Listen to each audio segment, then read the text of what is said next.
Ngày hôm nay ta cùng họp hắn nơi đây, mọi người bên nhau ta hát mừng sinh nhật.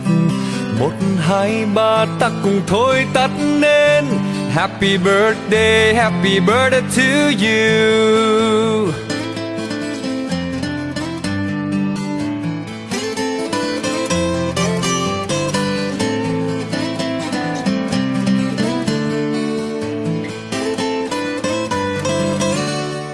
On this day all together we'll be, and we'll all sing for your birthday.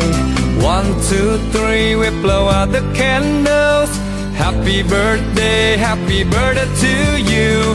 Happy birthday to you. And happy birthday to you.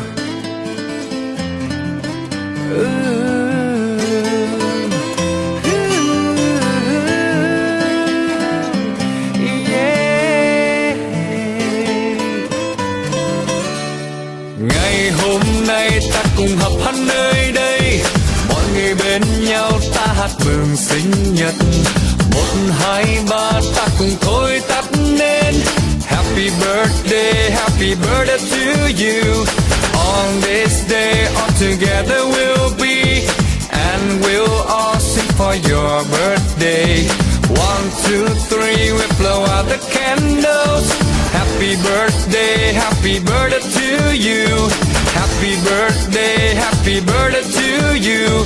And happy birthday to you. Yeah. Come on!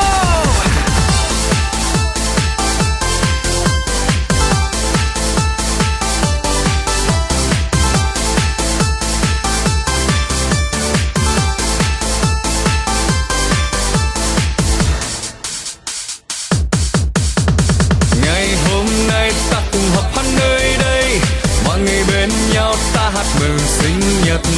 1, 2, 3 ta cùng thôi tắt nên Happy birthday to you. On this day all together we'll be, and we'll all sing for your birthday. 1, 2, 3 we blow out the candles. Happy birthday to you. Happy birthday to you.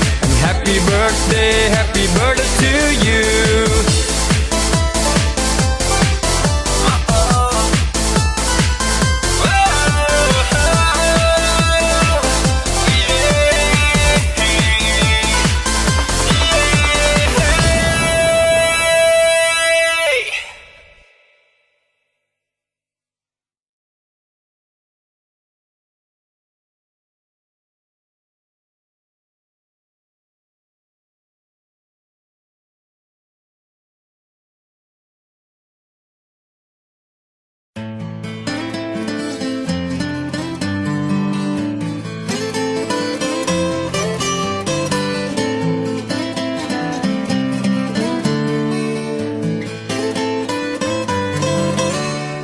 Ngày hôm nay ta cùng họp hắn nơi đây, mọi người bên nhau ta hát mừng sinh nhật. 1, 2, 3 ta cùng thôi tắt nên Happy birthday to you.